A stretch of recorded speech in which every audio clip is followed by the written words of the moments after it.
ભાવનગર કાલે બે મુદ્દાઓને લઈને ખૂબ જ ચર્ચામાં આવ્યું હતું। એક તો ભાવનગરના મેયરની જે એક મેસેજ છે તે ખૂબ વાયરલ થયો હતો ને તેની સાથે ભાવનગર ભારતીય જનતા પાર્ટીના ઉપપ્રમુખ ઉપર બુટલેગરે હુમલો કર્યો હતો તે વાત। પરંતુ ક્યાંક હવે આ વાતને લઈને આમ આદમી પાર્ટીના નેતા છે રાજુ સોલંકી એમના દ્વારા એક સૌથી મોટો ખુલાસો કરવામાં આવ્યો છે। શું છે સમગ્ર વિષય વિગતે ચર્ચા કરીએ। નમસ્કાર, હું હંસિની અને તમે જોઈ રહ્યા છો નિર્ભય ન્યૂઝ।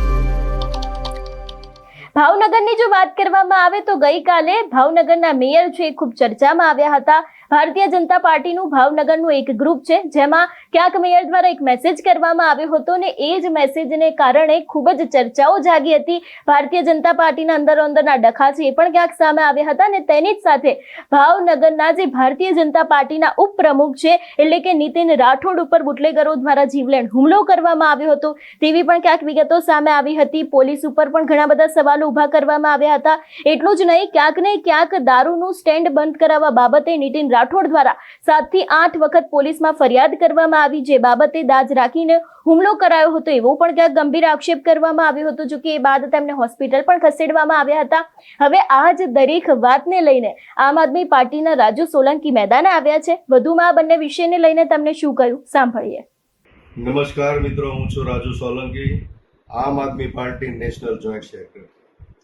મિત્રો, હાલ ભાવનગર ખાતે અને સમગ્ર ગુજરાત ખાતે ખૂબ જ ચર્ચાનો દોર ચાલી રહ્યો છે, જેમાં ભાવનગરના પ્રથમ નાગરિક અને મેયર શ્રી ભરતભાઈ બારડ એમણે હાલ જ સોશિયલ મીડિયા ઉપર પોતે પોસ્ટ કરીને પોતાની આપવીતી જણાવી હતી અને ખૂબ જ દુઃખી હોય એ રીતે પોતે પોતાના જ સાથી નેતાઓ, પોતાના જ સાથી પાર્ટીના જે કાર્યકર્તાઓ હોય, નેતાઓ હોય એના વિશે ખૂબ જ બળાપો કાઢ્યો હતો।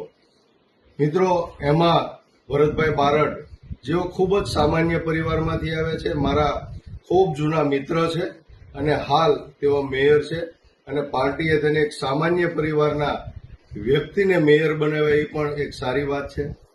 પરંતુ જે રીતે ભરતભાઈ બારડની આપવીતી અને એણે જે પોસ્ટ મૂકી છે એમાં લખેલું છે કે ખરેખર ભરતભાઈ બારડ એમના જ સાથી નેતાઓથી ખૂબ જ દુઃખી છે। ભારતીય જનતા પાર્ટીના અમુક નેતાઓ ભરતભાઈ બારડને ચોક્કસ નિશાના ઉપર લઈ અને એને એન કેન પ્રકારે હેરાન કરવામાં આવી રહ્યા છે। ભ્રષ્ટાચારના મુદ્દા હોય, હની ટ્રેપના મુદ્દા હોય, આ તમામ બાબતે ભરતભાઈ બારડને ખૂબ દુઃખી કરવામાં આવી રહ્યા છે। આ મિત્રો એક ખૂબ જ દુઃખ ભરી બાબત છે, દુઃખજનક બાબત છે ભાવનગર માટે, ભાવનગરની પ્રજા માટે। આજે ભાવનગર છે એ કલાનગરી છે, ભાવનગર છે એ ધર્મની નગરી છે, ભાવનગર છે એ નેક નામદાર મહારાજા શ્રી કૃષ્ણકુમાર સિંહજીની નગરી છે।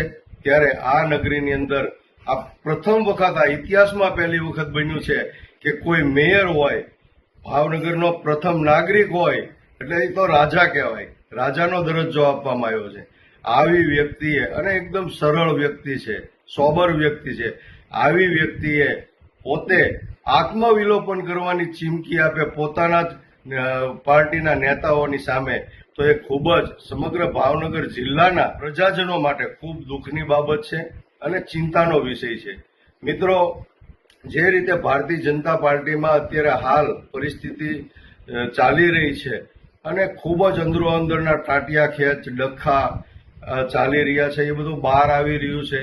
હમણાં જ તમે જોયું કે કરચલિયાપરા વોર્ડના 4 નગરસેવકોએ હર્ષ સંઘવીને, ગૃહમંત્રીને પત્ર પાઠવીને લખ્યું હતું કે ભાઈ હાલ અહીંયા કરચલિયાપરામાં બિહાર અને યુપી જેવી પરિસ્થિતિનું નિર્માણ થયું છે, એટલે કે ભાજપની હાલની જે શાસન છે એની અંદર પ્રજાનો મરો થઈ ગયો છે, પ્રજા ત્રાહિમામ પોકારી ગઈ છે। એ જ રીતે હમણાં 2 દિવસ પહેલા આપ જુઓ તો એક નીતિનભાઈ રાઠોડ નામની વ્યક્તિને ભારતીય જનતા પાર્ટીનો જે હોદ્દેદાર છે, પદ ઉપર છે, એને કોઈ બુટલેગરોએ ઢોર માર મારી અને હોસ્પિટલાઇઝ કર્યો અને પોતે પણ હૈયાવરાળ કાઢતા હતા। આ પહેલા એક ભારતીય જનતા પાર્ટીના પૂર્વ મહામંત્રી અને પૂર્વ કોર્પોરેટર ચિત્રા વિસ્તારમાં એના ઘરમાં ઘૂસીને બુટલેગરોએ એમના પરિવારને, એમને પણ માર્યા। તો મિત્રો, આજે મારે એ કહેવું છે કે ભારતીય જનતા પાર્ટી ના નેતાઓ પણ સુરક્ષિત નથી.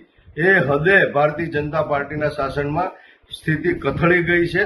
અને ગુજરાતની અંદર આપ જુઓ છો કે સમગ્ર ગુજરાતમાં ભારતીય જનતા પાર્ટીના નેતાઓના મોટા મોટા નેતાઓના મંત્રીઓના એના પુત્રોના એના પરિવારના એક પછી એક કૌભાંડો હોય, ચાહે ભ્રષ્ટાચાર હોય, મારામારી હોય, ગુંડાગીરી હોય, વ્યભિચાર હોય, આવી તમામ બાબતમાં ભારતીય જનતા પાર્ટીના નેતાઓના પરિવારના લોકો આમાં સંડોવાયેલા છે. પ્રજા જોઈ રહી છે. અને ખરેખર આ શાસન જે ભારતીય જનતા પાર્ટીનું જે શાસન છે એ ડામાડોળ થઈ ગયું છે. અંદરો અંદરના ડખા હોય એટલે આવનારા દિવસોમાં ભાવનગર જિલ્લો હોય કે સમગ્ર ગુજરાત હોય, ગુજરાતની પ્રજા ત્રાહિમામ પોકારી ગઈ છે. અને આવનારા દિવસોમાં જે ઇલેક્શનો આવી રહ્યા છે એની અંદર પણ ગુજરાતની અને ભાવનગરની જનતા ભારતીય જનતા પાર્ટીને પાઠ ભણાવવાની છે અને ઘર ભેગી કરવાની છે.